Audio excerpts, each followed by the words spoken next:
a relevant topic for a situation and a time period where it is relevant. This is that time for Black businesses, Black companies, parents to start helping their children invest, teaching investment, and teaching them how to essentially become financially self-sufficient. So this is always valid. This is near and dear to my heart. So no doubt. Oh yeah, I mean, so I want everybody to listen, learn, pay attention. We have a very well decorated veteran Black man, financial advisor, entrepreneur, author. He's done all the things, got all the letters after his name, got all the education, and I can't be more proud to have on Prince Dykes. So I just want to pop him in without much further ado.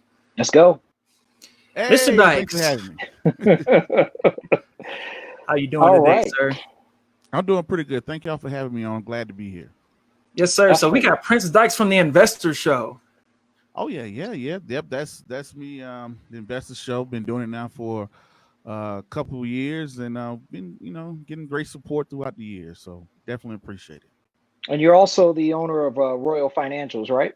Yes, I am founder and owner of Royal Financial Investment Group, and also the founder of Global Children Financial Literacy Foundation, the co-founder. Excellent. With my friend Chad Davis.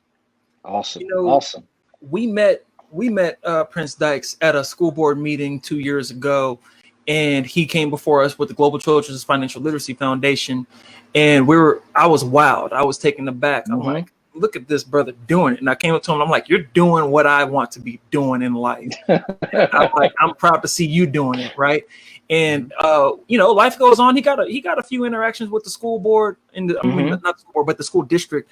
And 2 years goes by, and we contact each other again, and he's like, "Oh, I'm on my third book, and here's a picture of Warren Buffett signing my book." What? Talk about that experience. Yeah, please talk to us about that. For the third book or the Buffett thing? Talk about the whole experience of being an author on financial literacy and what you've kind of how you built that up. As soon as I could do the military, and while I was active duty, I went off and got my associate's bachelor's MBA, and I finished my MBA in 2012. And then I knew once I retired from the military, I wanted to go into the business, finance world in some type of capacity. And one thing I saw veterans struggle with is that post-military, we have a hard time rebranding ourselves into something new that we want to do. So it was like, if we're a cook for 20 years, then we get out of the military, we want to get into real estate, and everybody's like, well, who is this guy? Where does he come from? Or whatever. So to avoid that from happening, I said, well, I want to start a decade early. Before I retire, I want to, so when I get done, I want people to know who Prince Dykes is, what it's all about. I don't have to rebrand myself, anything like that or whatever, right? So right after that, I went on to social media, used social media because I didn't have access to TV. I didn't have access to radio, or whatnot. So, or school boards. I didn't even know anything about, you can go to school board meetings and stuff like that. So I started out on my own, started out with Facebook, then we turned into Instagram and YouTube, and just started doing my own thing. So it was now my son now is 9 years old, but at the time he was about 3. His name is Wesley, right? And what I started doing with Wesley was, as I was teaching financial topics on the YouTube channel, we grew to like 2,000. I was like, man, we got 2,000 people that's following us, and I had to go on deployment. I was looking to go on deployment the year later. And I said, man, how am I going to keep this going when I got to go on deployment? And I decided to, write a book called Wesley Learns to Invest. And because I seen so many children's books, which are great. My son would bring home children's books, and they'll be about saving. They'll be about counting money. They'll be about, what is money, maybe kind of starting a business, which all great, but nobody was tackling the concept of investing. So I said, hey, you know what? I want to do Wesley Learns to Invest. So I created Wesley Learns to Invest. I tried to shop it around for a couple of publishers, didn't have anybody that was interested. Ended up publishing it myself in 2015 while I was in Hawaii. And then in 2016, I was a finalist for season 7 of Shark Tank. And while I was going through the Shark Tank process, I didn't make the final cut of Shark Tank season 7 to be aired. But through that process, I met Famous Amos. Famous Amos, the cookie guy, he was on season 7 like twice, right? So he was on season 7 twice, and he really liked what I was doing. He said, hey, I really love what you're doing. He said, I didn't discover Famous Amos until I was 49 years old.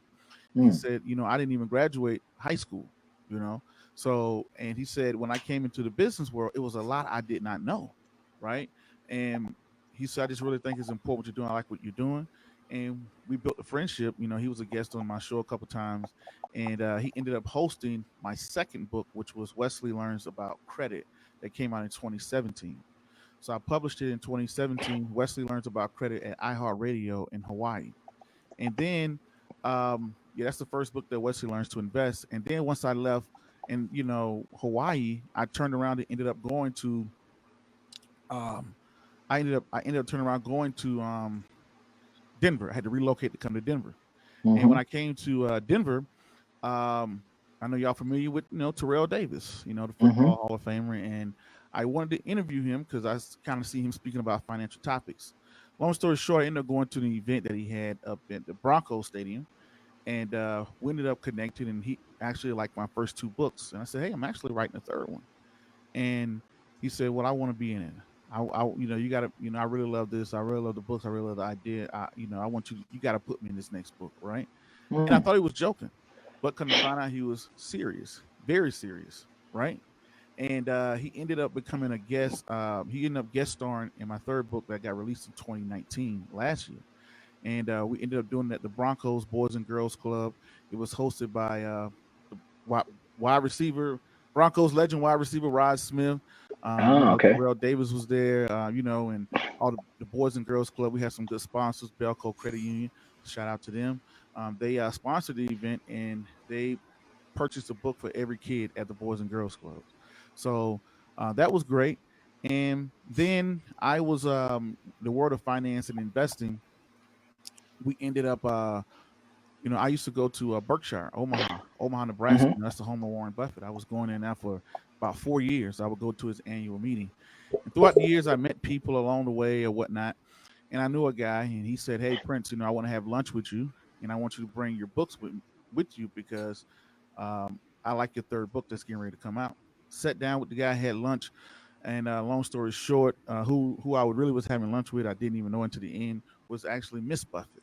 So, and Miss Buffett was just like, "Hey, you got to meet my husband Warren," and Wow. and then she, they got him on the phone, and next thing she walked me over to his office, and then just walked me directly into his office, and just like, "Warren, you got to meet this guy. His name is Prince. These are his books, blah blah or whatnot." And Warren saw him and just like, "Man, this is great. I wish I'd have had this when I was a child myself, whatever." So and he was a cool guy, and he asked me could he keep my books, and I said sure, but they were my only copies. And then Oh, wow. Wow. then he turned around, he wrote a letter to me and my son in each book. And when he did that, I said, "Hey, Mr. Buffett, with all due respect, these are my only copies. And just the fact that you wrote it, I'm going to take those back with me, And, and he said, "Oh, sure, just make sure you send some to the office. Send some to the office. Send us the invoice. We'll take care of it or whatnot or whatever, right?" And he gave me a tour around his office. Then he said, "Hey, actually, we're going to go meet. I have dinner tonight with Becky Quick from CNBC." And I said, "Okay." He said, "If you're not busy, you should join us, right?" I said, "Yeah, I think, I think I let's can go move a for few pretty things free. around. Yeah, I think I Yeah. can move a couple pieces around. I can make that happen or whatnot." And I ended up joining him, his wife, Becky Quick, for dinner out in Omaha. Becky Quick is from CNBC. She's the big anchor over there or whatever. And being able to sit down with him and talk with him, and that was the great experience. He ended up now my books are in his bookstore, the Bookworm Omaha. So the Bookworm Omaha, that's like we put all his personal selections. So now I was supposed to do a book signing there this year, but things happen. But that's what he made happen, and I thought that was pretty cool. You know, Wow. and along the way I met a lot of cool people. A lot of cool people been on the show. A lot of along the way, but that's mostly the gist of that. And in 2017, I launched the Global Children Financial Literacy Foundation, and we work with a bunch of boys and girls clubs, a bunch of schools across the nation, with introducing them to topics of investing, credit, insurance, at the young age. So, and I publish a book about every 2 years. So Okay. that's pretty much me for the. So talk about how you finish out the program with that. Oh, what we do is when I was a kid, first time Mr. Kroll was my economics teacher in ninth grade, and that's my first time ever kind of hearing about the concept of stocks. And I put it in my short term memory just to pass the test, but because I saw nobody around me doing that, I thought it didn't apply. Mm. So with this program, what I want to do, instead of having a pie in the sky and teaching you all this other good stuff, what we do is we make kids shareholders. So we make them, if you read all the books, if you pass all the quizzes on all the books, at the end we award Nike stock. Like we awarded Nike stock, Coca-Cola stocks, you know, things that kids are familiar with. So we'll give them Coca-Cola with a nice little certificate, stock certificate that they can take home, put on their wall, and they're connected with the product as well. So they get the chance to be able to see something that kids are familiar with that they know. And we're taking the pie in the sky and we're making children shareholders in companies. Wow. Now, Wow. I mean, that's Wow. inspirational, dude. I don't even have words for that. Yep. And what we also do, the books, they're hardcover, paperback, the ebooks, they're audio, and we also turn it into a cartoon as well. And then we do on our financial literacy show, majority of it is tutorials showing parents how to open up an account for their kids, showing people how to buy stock, how to sell stock, how to, you know, dividends, how to have the dividends automatically reinvested, how to build out portfolios, what is the ETF, what is a mutual fund, what's going on in the general thing, like you said, how to buy land online.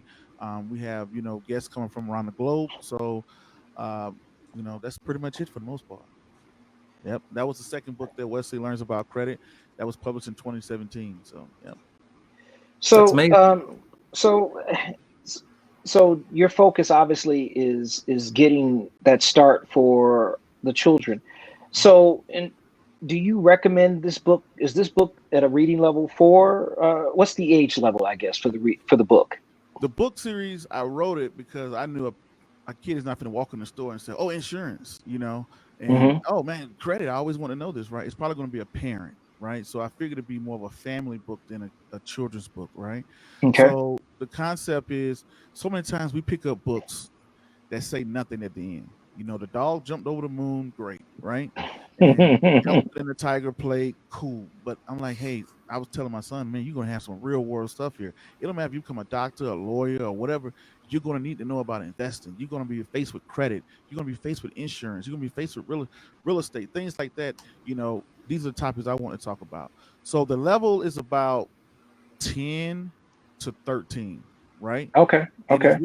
really designed for the kids and the parents to kind of walk through it and go through it together, and it's giving real world application. Like in Wesley Learns to Invest, Wesley actually walked through the real life steps of buying his first stock and collecting a Wow. dividend check. Wesley learned about credit. We give I'm giving away in there saying, hey, look, Wesley dad added him onto his credit card, right?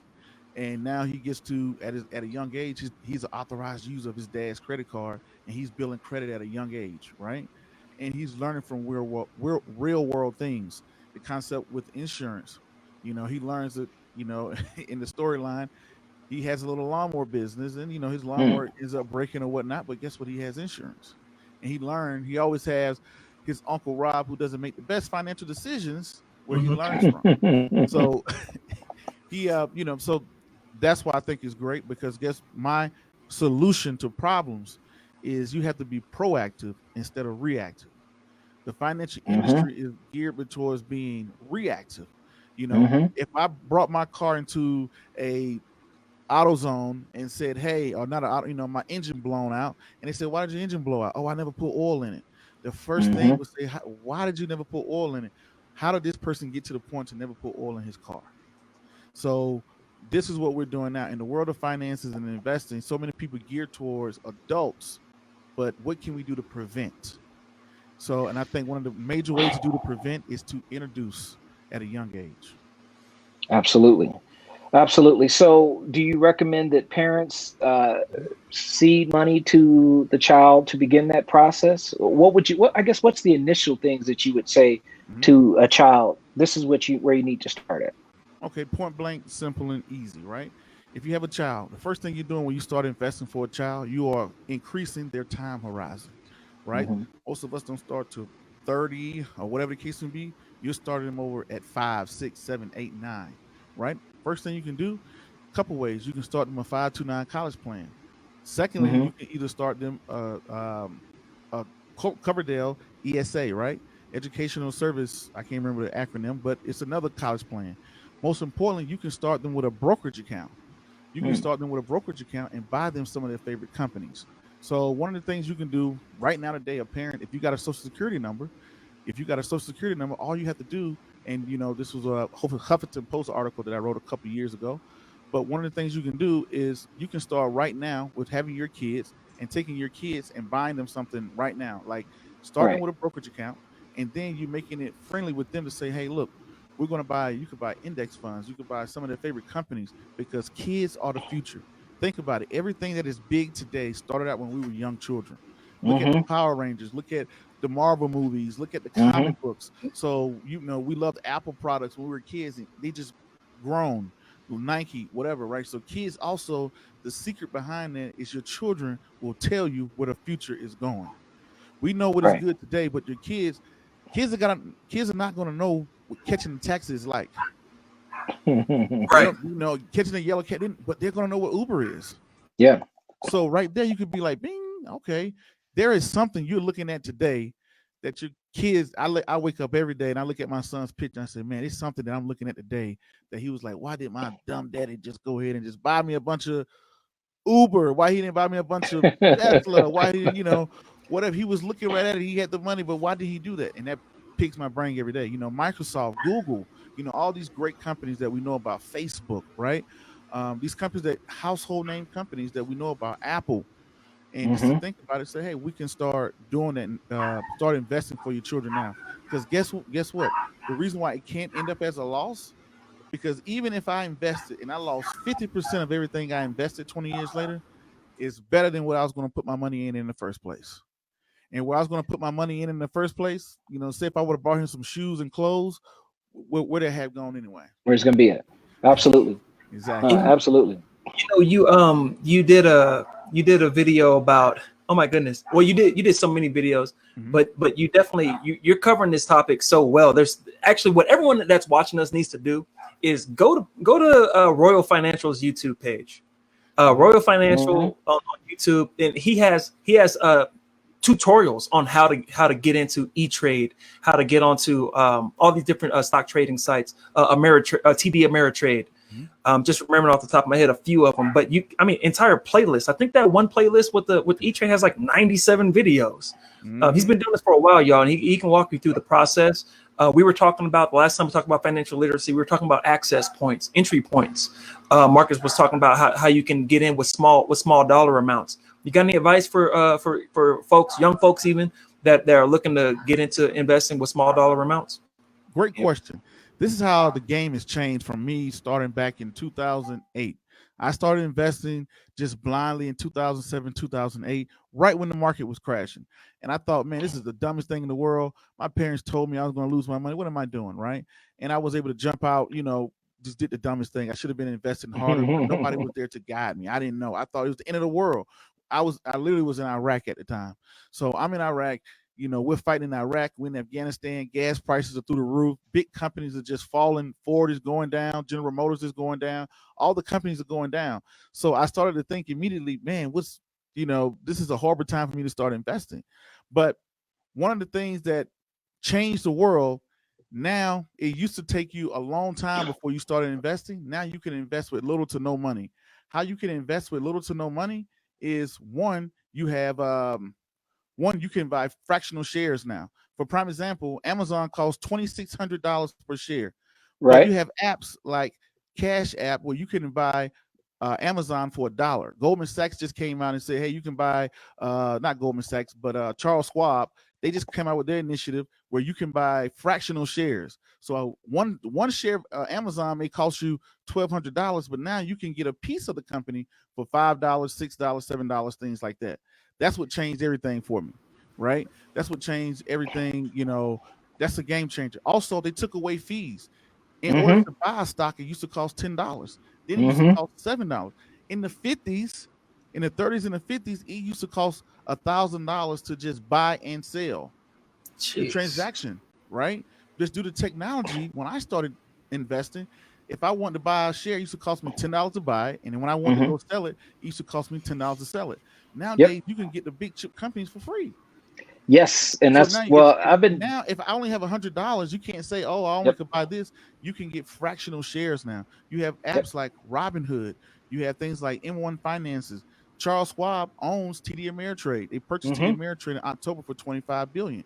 So guess what? They're going to start doing fractional shares. Next, E-Trade, they're going to follow it too, right? So the whole game has changed to where it's like, hey, you can really pick up your phone right now and purchase $5 worth of Amazon, $5 worth of Apple, $5 worth of what you call it, where this would have cost us a lot of money and we didn't have access.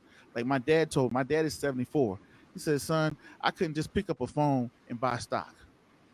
You know, I would have had to drive 2 hours to Atlanta, and I'd have had to talk to some broker, and I'd at least had to have this much money and all this good stuff. I didn't have access. Whereas you today, you can go set up something for your child, right? Because your children, if you teach the children, that's how you change the future. Right? So you hit it right on the head. So I own fractional shares of all those stocks that you just mentioned, including Berkshire Hathaway. And so I actually play on a few different platforms. So I have a SEP account. You know, I own a small business, so I have a SEP account that I fund every month like clockwork. In fact, it comes out automatically, so I don't even know. Everybody know the SEP account, because some people might not know what that is. Yeah, call that out. I forgot what the three letters mean. It's self-employed. Yes. Self-employed. I can't think what the P is. But I know it's for self-employed people who have their own job, but they want to start their own Roth IRA or 401k. Simplified employee pension. Employee pension. Simplified. So yes, there we go. That's my pension plan. So yeah, I like clockwork, goes in automatically. I don't pay attention to it. I just know that it goes. I don't pay attention what comes out because I know what comes out. It's a set amount every month, and it comes out regardless. And so right now I have a personal financial broker. He's not really a broker. I forgot what you call the financial person. His whole focus is he doesn't make money unless you make money. He's not there for fees and all that other stuff. So that's what he is. He takes care of that. But I get my reports weekly. He contacts me if I want something to buy something. I tell him what I want, and he'll go and take care of that. So that's my SEP. Then I also have an Ameritrade or E-Trade account. But I knew Schwab had purchased Ameritrade, so I'm dabbling with that now. I'm about to tell you something else that I'm dabbling with. And then I also have account through what you call it? I don't know, Stash. You ever heard of Stash? Online account? Yes, definitely. Which I've opened up one for my kids as well. So it's a little monthly fee. So I'm playing with that. I may not deal with that. But I started playing around on E-Trade with their little day trading, which, is completely something different. But, you make a little money here, lose a little money there. What are your thoughts on that aspect of it? And just having various forms and looking at and doing the various forms. Okay. Well, E-Trade was purchased too. They was purchased by Morgan Stanley. Oh, okay. All right. E-Trade got purchased by Morgan Stanley. And shouts out to E-Trade. E-Trade, they tune into my videos. They've reached out to me. TD Ameritrade has reached out to me, all those guys, right? But the thing is, because I would say I like to have my money in one spot. I'm not that smart to be all over the place. So you can, right. Because think about it. You got TD Ameritrade. Let's say Kev got E-Trade and I got Stash, and we go buy Ford stock. Guess what we're going to get? Ford stock. Right. Same thing, right? So I don't need all these logins. I can put it up on the one little place, right? And companies like Robinhood, Stash, they're cool or whatnot. But the thing about it is I like E-Trade the most because it has built-in data that I can see. If I want to see how much money did Berkshire Hathaway spend this year or whatnot, I can pull that up right inside of E-Trade, the analytics, the research, right? I'm not somebody who get into all the day trading, right? But I'm familiar with it, and I'll get onto that in a little bit. But I like to have my money in one spot. Like you can open up E-Trade and have your SEP account, your children's custodian accounts you can have in there, and you can have your own personal brokerage account all in one login. You can bring them all into one, and when you want to go buy something, you could do it that way, or have everything, what you call it, right? But the other side with that is the downside to that is some people don't like to have their money in one spot. Me, I like Mm-hmm. one spot. And I love to go to the big boys, TD Ameritrade, E-Trade. Now, the other side of the house, you say day trading. Day trading, the professional platform for TD Ameritrade is called Thinkorswim. The Mm-hmm. professional platform for E-Trade is E-Trade Pro. Thinkorswim is free, E-Trade Pro Mm-hmm. charges. Yep. Now, I'm going to be brutally honest. Day trading is the loser's game, Oh yeah. right? And what I mean by it's the loser's game is statistically proven. You got to Yep. ask yourself, what is the concept? Why would we want to take a company public? We take a Mm-hmm. company public to make money from the Right. public. If Kevin and Marcus and Prince is just logging on, taking money out of Wall Street, it would crash, right? Just like the casino. The only way the casino is in business is because guess what?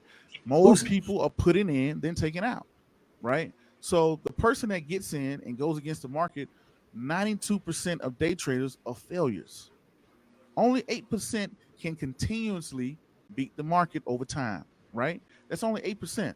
So you don't have to be a mathematical expert to say, do I want to be on the side of the 92 Right.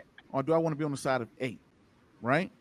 So the person that gets in there and logs in every day is sometimes the more you know, you're going to notice if you take 90 something percent of day traders and you compare it to somebody who just had an index fund, the person with the index fund is going to win. All They're day. gonna win. Yeah. And it's No, I believe and it. we know that game, and we know this, right? The person who's like, man, I don't know nothing, man. I just buy an index fund every time I get paid. He has a 90% chance of beating Marcus. Wow. Yeah. So He look, got all this Absolutely. paperwork. He got all this paperwork. He got all these charts. He's in there every day. It's coming to his phone. He's missing sleep. He can't eat. He's doing all this other stuff. And Kevin, who's just buying an index fund, when he gets paid 5-10 years, is going to beat you. Oh yeah. Oh okay. no. Oh, believe me, I know. I don't play with big funds. Okay. So So It's look. just it's just interesting I'm for not. me. I have a lot of friends. I have some people who mastered it and they can do Uh, great at it. And Right. I'm not Yeah. discouraging people from that. It's people that do very well at it. It's some people that option trade. It's some people that can do whatnot. But the smartest thing I heard was Charles Payne. Charles Payne from Fox Business. I don't know if y'all familiar with him, but he has a show. Yes. Uh, Shout out to Charles Payne. Charles Payne wrote me a letter. I will show it to you too. He wrote me a letter. I think I got like a month or two ago, right? I did a book review on this book. The smart thing he said in his book, it was called, I can't remember the title of his book, but I did a review on his book. And the smart thing he said, you have to be a technical person and a fundamental person and merge those together. Like how a technical person reads charts and day trades and the fundamental person pulls open financial reports, Mm-hmm. put them together.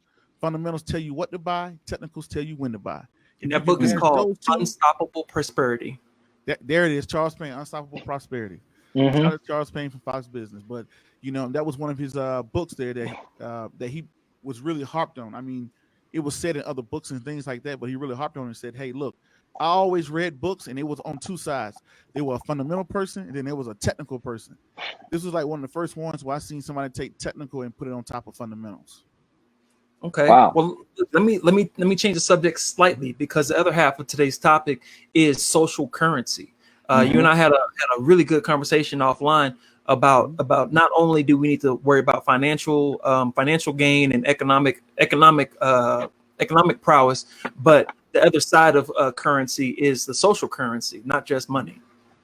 Yes, and I like to, and I don't know if this is a proper way to say it. If it is called social currency, but I call it social currency, right? And it's that in my life now, especially coming from a little small town of Waynesboro, Georgia, I have a couple millionaire friends, right? And Mm-hmm. a couple millionaire friends, and some of them are billionaires, right? And they say, "Hey, well, I want to do business with you, right? Figure out something to where we can come together and do something, right?" And if I sit back and I find something that I like, that I want to do, that I believe in, guess what I can do, right? I can go back and call my friends and say, "Hey, look, I got this great idea. Would you like to invest into me?" And may not, or whatever, right? And they may give me that opportunity. That's called a social currency, even though that's money in your network, right? Some people say your network is your network. So when I was younger, coming from Waynesboro, Georgia, I didn't know, everybody. Not everybody was poor, but most people weren't talking about investing. I didn't even know a millionaire, right? Never heard of a millionaire. That wasn't even a thing, right? So what changed in my life is that you have a new form of currency nowadays, social currency, like you guys are doing Mm-hmm. right now. You're Mm-hmm. building social currency. To Right. where now somebody's going to reach out to you and say, hey, Mr. Ivy, you know, I want to sit down with you because you can get me viewership or you can bring exposure to my product. And that's worth money to people, right? So when you have a network or you have people that are around you to say, hey, you know what? It's some people that I don't have access to, right? They can say, you know what? I want to start a hedge fund. And their neighbors would say, you know what, Kevin, that is a great idea. If you ever think about starting a hedge fund, you give us a call, right? And these people may have $100,000 to help you start or whatever, right? And you multiply that times 10 or 12, boom, this person has $1.2 million to go off and start their hedge fund.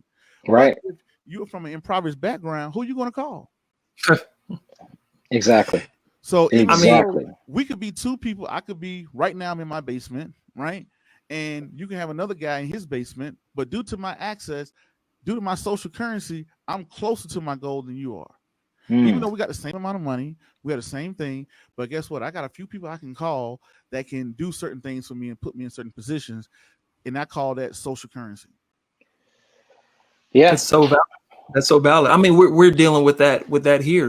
You know, just being entrepreneurs, starting this whole Dope Black Thoughts movement, this network. We're having to fall upon some of that social currency. You know, people that support us and want to say they want to support Black causes and whatnot. A large part of that is financial, but also bring your connections. That's another way. One of the 75 ways you can help people that are not Black can help Black businesses and whatnot. Absolutely. Bring your connections and put us in front of people that you know that may have the resources that you don't. And you're right. Exactly. And I was talking about this to you, by you sit on the board of education for Aurora. You got Mr. Ivy, who's an attorney, right? Y'all have social currency, right? To where you can pick up the phone and just be like, oh, let me text Prince. Hey, Prince, we come do this. Oh, yeah. I remember you from the board of education and ran into you here. Boom, here you are, right? But if I did not know you, if I never heard of you, you saw me somewhere and say, hey, let me reach out to Prince, it'd have been a way more difficult. Who is this person? And you got to go to the email and, who is it? And when is this or whatnot, or whatever the case may be, you almost feel obligated. It's some people that I know that are PR people, right? And they'll contact me and say, hey, I got the CEO of this company. I want you to sit down and do an interview with him. And I don't even know who the guy is. And I will, right? But if it was a company and I didn't know who the PR person was, guess what? I got to look into the company. I got to look into the CEO. I got to do all this other stuff. No, I'm not really interested in that or whatnot. I've sat down with people that I did not care to talk to, but mostly because of the person that brought them to me. That's how they was able to get to me. And that's social currency. And it's happened vice versa, right? To where let's take, I can't think of all the people I met, right? But let's take Warren Buffett, for example. He probably would have never sat down and said, you know what, get Prince Dykes to my office, right? But somebody else that knew somebody else is like, hey, I like this guy. You know, that's worth money, right? Yeah. And they're tuning in, they're watching you or whatnot. So, you know, that means a lot. For prime example, like, you know, y'all say, hey, we know Unstoppable Prosperity by Charles Payne from Fox Business. I never knew who Charles Payne was until I would watch him on Fox Business. And by him being on Fox Business, that kind of built the currency for him. So sometimes your network and who you know and who you have access to could make the difference in somebody's life. And I'm sure that's quantifiable. I'm sure there's an elaborate formula they can put in there and pretty accurately predict how much money. Here's a simple way to look at it, right? If you live on a nice side of town, if you live in a nice neighborhood, right? If you live in a, you know, let's say here in Aurora, if your houses are worth $500,000 or better, you live in that particular area, guess what? Who your kids play with and who they grew up with, the likelihood they're going to go off and do great things is way higher than a kid who grows up in the projects, right? Yes, sir. So now he's going to say, oh man, my friend now is the superintendent. My friend now is economic system, because it's so unlikely for people to break out of their tax bracket even, but just their socioeconomic rung on the ladder. It's so hard to make a step up that ladder. You know, that's why we get involved in politics, but the other half of that is getting involved in the economic system. So, you know, if we're not disseminating this type of information, which is why you're so valuable, Prince, if we're not disseminating this information, people won't be able to make that step up to that next bracket, that step up to that next level of engagement with people that are actually worth something. So I can throw a fundraiser and not get, you know, $5 bills and $10 bills and handshakes and hugs. I can get real checks with commas, you know. You know, and it's something that always, and I've just been honest with you, it's people that I talk to, It's a guy that's set to come on my show next week, right? He raised 100. I think in the last 3 years, his company raised 135 million to launch his idea, right? And I'm sitting here like I saw Kevin's face. He's like, and I've had hedge fund managers like, yeah, we got $1 billion up under management. Where'd you get $1 billion from? I never even heard of you, right? Right. Would you get $1 billion from $100 million? Like, we have a hard time raising $1,000. You can be a politician with all the great ideas. Prince could be sitting here with all the investment knowledge, know all the formulas like the back of his hand, know all this other stuff. But guess what? If he doesn't have access to the economics, it's almost dead, right? Versus you can take Mr. Ivy here, who just knows a fraction of what Prince knows, but he got people that believe in him, that he knows, that say, you know what? Look, I got 100,000, you got 200,000, boom, right? And it's a big difference. And you sit back, you say, man, how is this person able to raise $130 million for this idea, right? I mean, of course, you got to have a plan, all this stuff like that, but it's a social currency that's out there that you don't have access to. Wow. Yep. Wow. That's a big deal. And we're gonna be putting together an event, a fundraiser for some local charities and whatnot, and showcasing some Black businesses and opportunities out there in our surrounding areas, and actually statewide. So we're definitely gonna have to stay in touch with you. You are officially a friend of the show. What's up? DBT. Yeah, upgraded our social currency. Oh yeah, definitely. Right. And then a prime example, right? It's people that will, take your show. You say, hey, you know what? That was a cool guest he had. Hey, Prince, can you reach out to that guy? People have done that. Prince, can you reach out to that guy? Would you like to sit down with me, or whatever? That's called, yeah, that's the currency that people don't have access to, right? Exactly. So people don't look at it and say, I'm like, hey man, that's, it may not be worth dollars, but it's worth, cents. So people saying, hey, look, who and your network can change everything. I got access to such and such, or whatever the case may be. Like, me and Kevin had a long conversation about it, but that was something I would notice. Like, if you look at, the story I told y'all about Warren Buffett, he put me in his latest book, right? It's historian wrote about my whole story and put me in his latest book. If you look on that second, because they gave me 2 pages, look on the second page and look at the bottom, right? They were like, oh, these 2 people, they manage a fund of $6 billion and they're regulars here or whatever. $6 billion, right? Wow. That's what they have access under management. I'm like, what do you mean? And when I talk to them, they're like, hey, we have pension funds and, we got insurance companies. I'm like, how do you call these people? Where are they? So that's what let you know, like, hey, my social currency bucket is very low, right? You can be a politician with the best ideas in the world, but without any funds, where's your campaign going? So look, let's circle that back around to the conversation of entry points and access points to investing and saving and economic moves that we're trying to make. Folks that are living in impoverished communities, Black and brown folks, poor folks, look to upgrade your social currency if you can't upgrade your actual currency yet. So start rubbing shoulders. And what's that formula they say? It's like 30%. I think it's like the 30-30-20 rule or something like that. It's like 30% of the people that you hang out with should make more money than you, or it's something like that. You got to rub elbows with people that are doing the things that you're trying to do. That's something that I started. I grew up very poor household, extremely poor. I don't want to go off into that, but I started kicking it with folks that were doing their thing, that were owning businesses. That's why, hey, look, you know what, Marcus? Honestly, if you were as broke as me, we probably wouldn't be kicking it. But Marcus, let's speak on another thing. My dad is a military veteran and retired school teacher, right?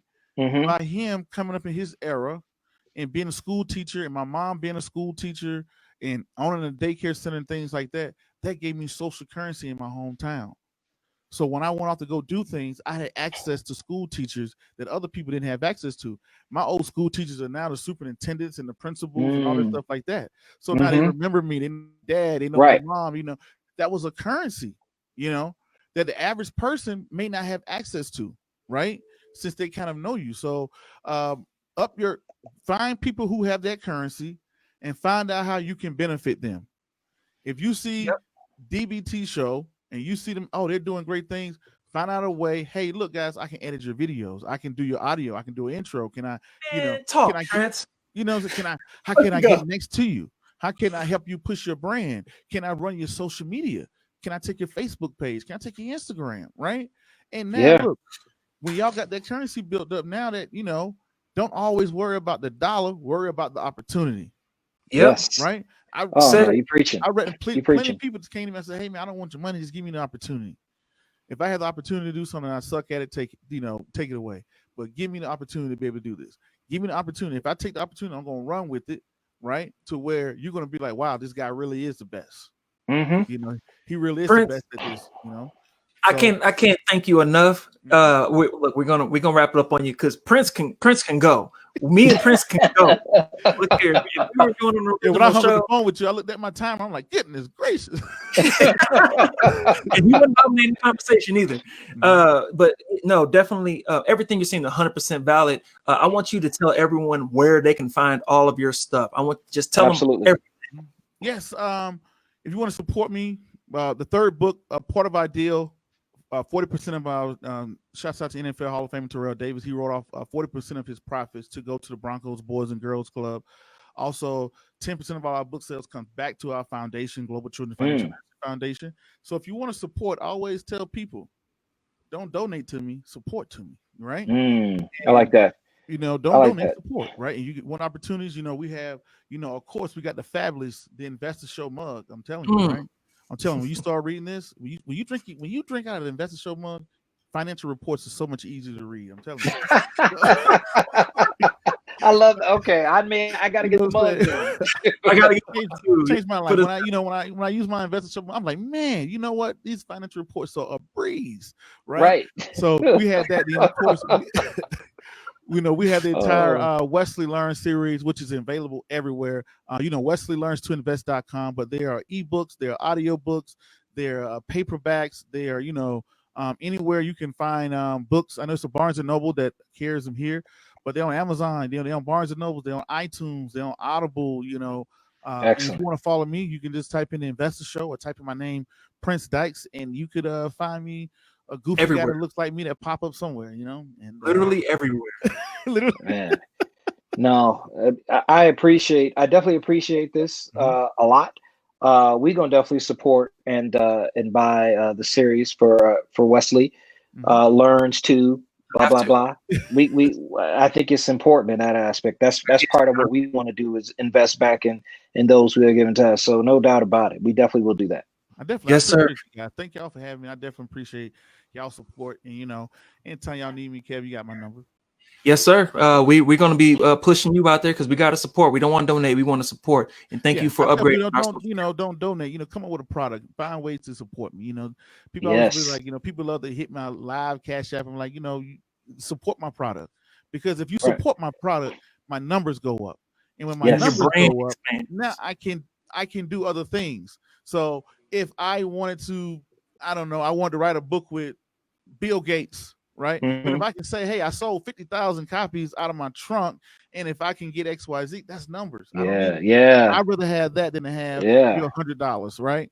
So if I can push anything you can do to push my numbers, that's what is going to be able to help me, give me the opportunity to be able to negotiate something further. So to put into financial terms, that would leverage your support. Thank you. It would give me leverage to go to the table to negotiate and say, hey, look, I sold this many copies. We've done this much, or whatever the case may be. Now I would like the opportunity to do XYZ. Well, we're definitely going to schedule you back on. I just got a text message saying, bring Prince back. So yes.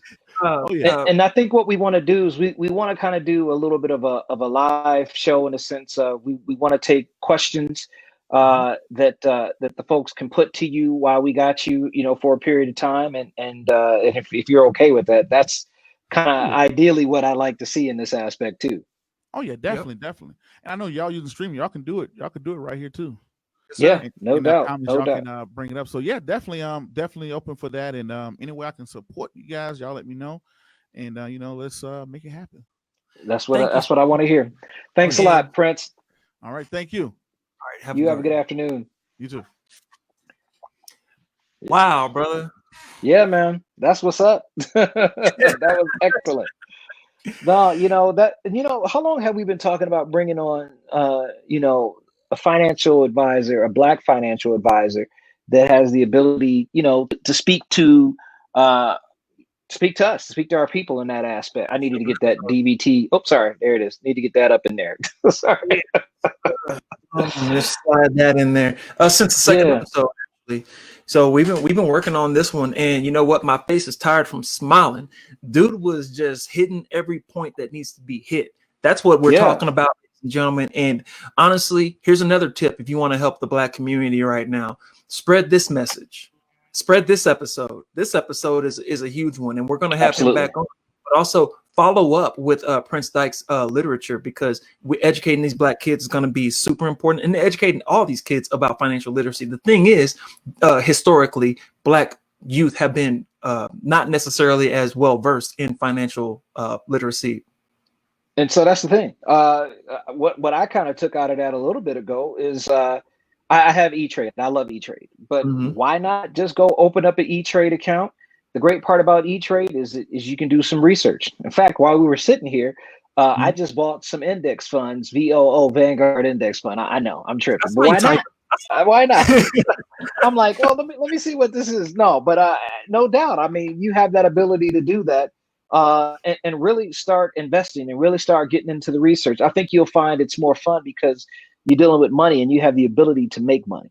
So anyway, big shout out to Prince Dykes for coming on for that. I mean, I can't thank him enough and dropping those gems, which is why we had to have him back on this as we begin to expand. So no doubt. On that social currency concept, continuing that going, here's another way to go ahead. And I see Susan Vitale Lipman in the comment section says already shared. See, that's what I'm talking about. Speaking of social currency, jump into organizations like Adult Black Thoughts, and if not us, someone like us, right? Jump in and you can volunteer, like you said, follow that advice. Even if it's not us, just do it, because this movement is going to be super important, and we're covering the political aspect of it already. We're elected officials. We're going to rallies, peaceful protests, and we're informing people about the electoral process. But this is another aspect that we have to cover, is entrepreneurship and economic opportunities. Absolutely. Extremely important. And what is a better time than to start your own business? We are falling on crazy financial times, financial crashes, unemployment.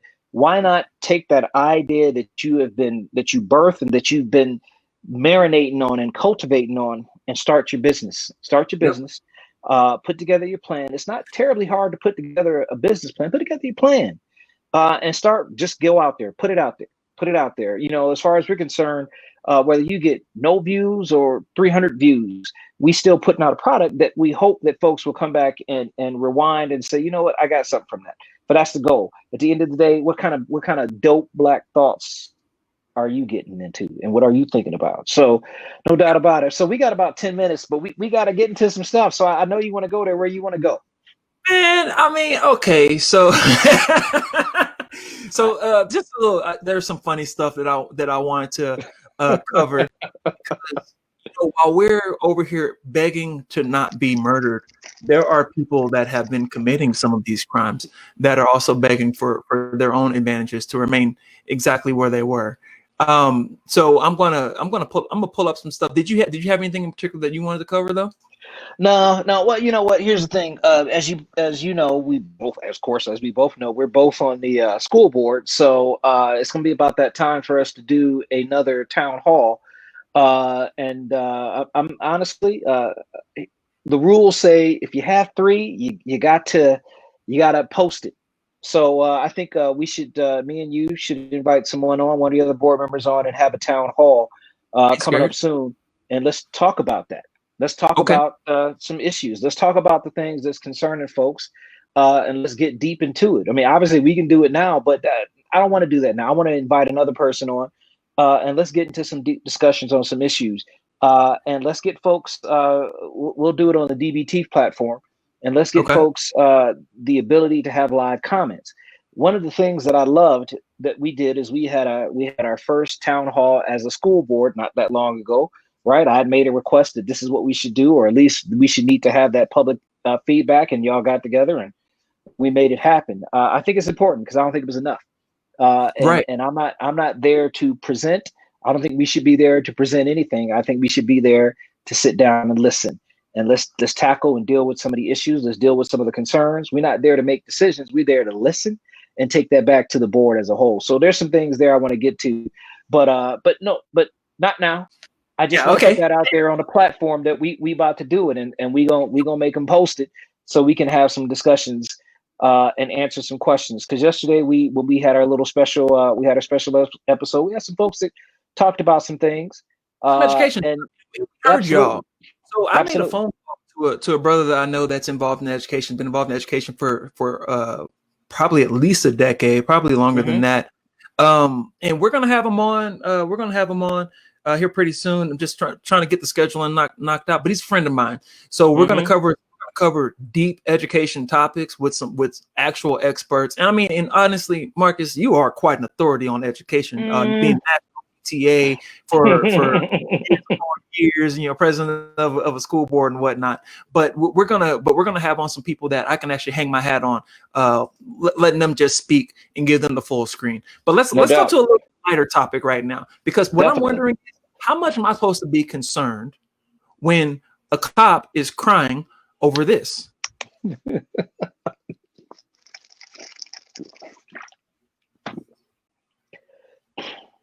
You hearing that? I'm not hearing it, but I'm hoping. Are the folks? Can y'all hear it out there? I'm just curious because to me, it's hilarious, as well as disappointing and ridiculous, and any other adjective or word that you can use to describe the foolishness of what we just saw. Exactly. It's weird how it's not putting the volume on it, but I'll get that figured out. But the whole deal was, for the people that are just listening, that was a cop, and I don't care about the ethnicity of the cop. The title of it says "White Cop Crying Over McDonald's." What I do care about is that this cop said, and I apologize for the volume issue. This cop was in line at McDonald's getting the coffee and the Egg McMuffin, and just got the coffee while they were waiting, and broke out into tears, saying, I'm so nervous right now that I won't be able to eat the food once it comes to me, because I think they might mess with my food, and don't worry about how long I've been working and if I've saved anybody's life. Try being a Black person who can never trust if their food is being tampered with at any restaurant, because the cook can be racist, the waitress could be racist, the manager could be racist, the server could be racist. Just any one random person, the janitor could be racist, and they see your plate sitting there on the edge right there. Anyone could do that at any restaurant you go to at any time, and that's on the color of your skin. She can take that uniform off. I can't take off this black skin. Dude, it was like I said, it was hilarious. It was ridiculous. It was almost a joke in that aspect, because I actually thought it was a joke at the beginning, and then as I really started to watch this, I'm like, she's serious. She's crying over it. I mean, and the concept of, if I saved anybody's life today, listen, I'm not going down the job of a police officer, but and I told y'all, my grandfather was a police officer in the south side of Chicago, and the majority of his time is not involved in danger. It's a small percentage of time, but it's almost like she's pandering to us to feel sorry for her, that, hey, I may have saved somebody's life, I should be getting thanked. If that's the case, I'm sorry, guys. Point of personal privilege, Marcus, if I may. Thank a truck driver. Truck drivers are saving lives by the second on the road. If I'm pulling 2 trailers down the side of a mountain, and all I need to do is sneeze, and I can kill tons of people. By the way, that happened last year or the year before. A gentleman that wasn't from Colorado was coming down the mountain, and those signs say, "You're not done." He says, "Truckers, you're not done." Oh, yes, right. I've seen it. Yes. The reason they say that is because we'll forget, and it looks level to us, and we'll take off the engine brakes and whatnot, and the regular brakes aren't enough to stop me. Now I have to worry about my life, but how many people did that one guy? He was like 28 years old. I think he'd only been driving for 3-4 years. He killed tons of people, all kinds of people, and that was an accident. What if they're mad? What if they get road rage? What if they didn't go to sleep last night and sleep well? You know, everyone else out here has risk. And by the way, when you go by the numbers, it's more dangerous to be a truck driver than it is to be a cop. And I've been one for 14 years. Oh, well, let's talk about that. By the way, once again, I'm not sitting here pounding on police officers, but I had to go to the Bureau of Labor and Statistics in terms of what are the top 10 deadliest jobs. Here's a fact. Police officers are not in the top 10. So number 1, loggers. Number 2, fishers and related fishing workers. Number 3, aircraft pilot and flight engineers. Number 4, roofers. Oh, yeah. Roofers. Number 5, structural iron and steel workers. Number 6, refuse and recyclable material collectors. Number 7, electrical power line installers and repairs. Number 8, drivers, sales workers, truck drivers.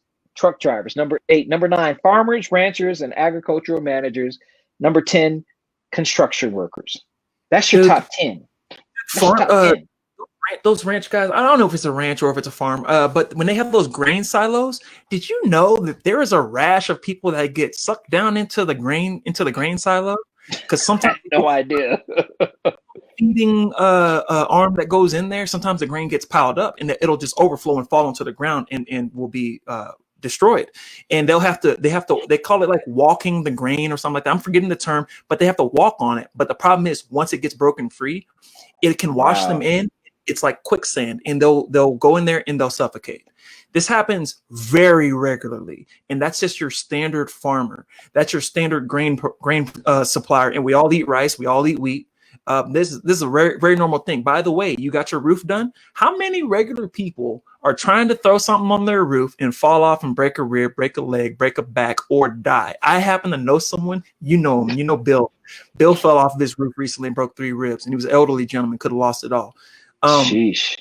I'm not saying that it's not dangerous to be a cop. By the way, hats off to the police. Thank you for doing what you're doing. But what I want to do is I want to lighten your load and let mental health professionals do mental health work. I want to let social workers do social work stuff and not bring people with guns to people that are having a mental health breakdown or people with guns to someone that just needs a home.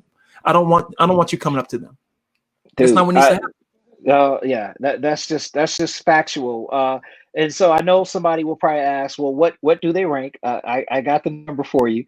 I had to go through a number of different surveys, and honestly, like the top 10 are the same, are static. So